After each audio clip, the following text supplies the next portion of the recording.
A paperboy rides his bicycle to Raven's End. He notices nobody is collecting papers outside a house, so he rings the doorbell. He peeks through the mail slot and takes a picture. He sees a man staring at him. He tries to run, but his camera strap is tangled. Montgomery Dark greets him. The boy runs away, leaving his camera. Montgomery calls him to get his camera, but he keeps running. Montgomery delivers a farewell speech at a young boy's funeral. A woman attempts to open the boy's coffin. Montgomery stops her, and she introduces herself as Sam. She says she's looking for work at the mortuary. She sees his book collection, and Montgomery says they are his client's stories. Sam asks him to tell a story, and he agrees. He tells a story set in the 1950s about Emma. Emma is at a party and steals wallets from some men. She finds a pocket watch in one, which she hides in her bra. She hears a sound in the medicine cabinet and tries to open the cabinet with a nail file. She cuts herself. She is taking care of her cut and a tentacle closes the cabinet. She opens the cabinet again, sees a creature, and tries to close it back while screaming for help. The creature stops moving and she tries to leave the room quietly. The pocket watch falls. The creature captures her and drags her into the cabinet, breaking her bones. Sam says the stories are okay but need a twist. Montgomery says he has more stories. He asks Sam to sign the employment documents and takes her into the hallway. She notices photographs of previous morticians. Sam asks about the dead little boy. Montgomery claims that recounting the incident would be too disturbing. Sam asks for another story. He tells her Jake's story, set in the 1960s. Jake sets up a booth on campus handing out condoms. He tells Connor and Todd this will help them get laid at their party. Connor notices Sandra walking to her class and gives her one, while Jake makes small talk. She says Jake doesn't look like a freshman. Jake says he's just here to have sex, and she says she's here for the same reason. Jake claims he's joking and invites her to his fraternity's party. Sandra sees a billboard with photos of missing male students. Jake notices Sandra at the party and takes her to his room. They make out. She says she could be a serial killer. She hides something in her skirt. She gives him a condom which he puts on but removes it while they are having sex. Jake sees Sandra's phone number in the mirror. He wipes it off, but most of the numbers can still be seen. He has a stomach ache, and he goes to the bathroom to vomit. Connor notices Jake has rashes and tells him to see a doctor. Dr. Harold Kubler gives Jake penicillin for his rash and requests that he stay at the clinic for a more thorough examination. He hears a heartbeat in his belly and asks Jake to wait for him.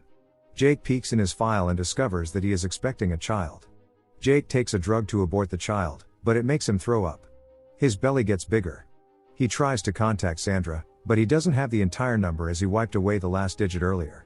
He tries again, reaches her, and asks to meet at her home. His fraternity brothers gather to commemorate his 67th sexual experience. His water breaks, splashing on everyone. They let him go and he drives to Sandra's house. Ralph groans when he sees Jake's tummy. Margaret calls Sandra, and they get ready to deliver a baby. Jake scolds Sandra for his pregnancy, but she points out that he was meant to be wearing protection. Jake expresses his regrets and admits that he used to be overweight, and losing weight has made him a terrible person. Sandra gets on a phone call with another man and arranges a new date. Jake asks how the baby will be delivered. Margaret states that it will come out the same way it went in. Jake shouts as the baby comes out of him. His abdomen bursts open. His blood sprays across the room, and he dies. Margaret takes the baby to the nursery. She trips over a whistle toy on her way out. Babies in the room wake up. One stretches its talons, and Margaret runs away. Sam is impressed with the story. Montgomery takes Sam to the embalming room, where she sees the body of a young woman. He mentions that she has magnesium traces in her upper palate, which is common in catatonic patients. Sam says his stories are easy to predict because they include people paying a terrible price for their mistakes. Montgomery says the message is timeless because there is no such thing as an unpunished crime. Montgomery puts the boy's coffin into the cremation room. Sam confesses she is not looking for work. She came to see Logan because she was the one responsible for his death. Montgomery agrees and opens the coffin for her, and she narrates how he died. Sam watches the horror film The Babysitter Murders while babysitting Logan. She walks into the kitchen and notices a message on the answering machine. Dr. Kubler and his wife, Deborah, inform Sam that they may be late and suggest checking in on Logan. She verifies Logan sleeping and listens to the radio. A reporter cuts in to announce that there has been a riot in the asylum. The officers warn residents to shut their doors. Sam takes out the trash but doesn't notice the smashed window near the door. She goes inside. She sees a man standing with an injury to his head. She picks up a cleaver but drops it when the man comes close to her. The man seems confused. Sam tends to his wound. The phone rings and the machine picks up.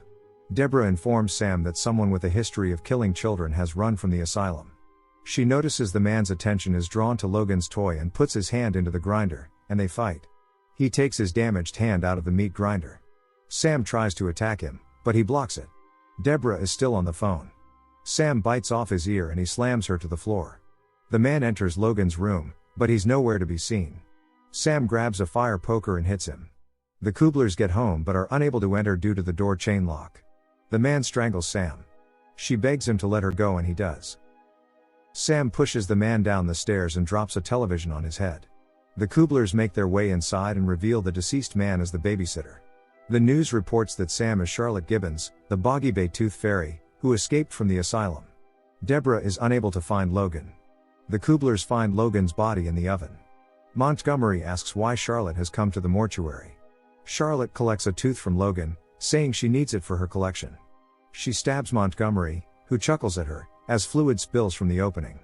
Montgomery tells Charlotte that she has been hired. She tries to escape, but she finds herself back inside the library when she exits the house through the front door. Montgomery confesses that he was like Charlotte at one point. He thought he could avoid his punishment until he met the house. Montgomery hits his walking stick on the floor and several books fall off the shelves. He claims Charlotte would be shocked to know how many of the library's stories are hers. Dark figures emerge from the pages. They attack Charlotte and she drops her tooth collection on the floor. They kill her. One of the dark figures picks up a tooth from the floor and puts it in its mouth. Montgomery puts her body back together. He leaves the house and explodes into dust. Charlotte wakes and sees herself in the mirror. She has been appointed as the new mortician. Charlotte narrates a tale to the paperboy. He tries to leave and she informs him that she is about to start cooking dinner. Thanks for watching.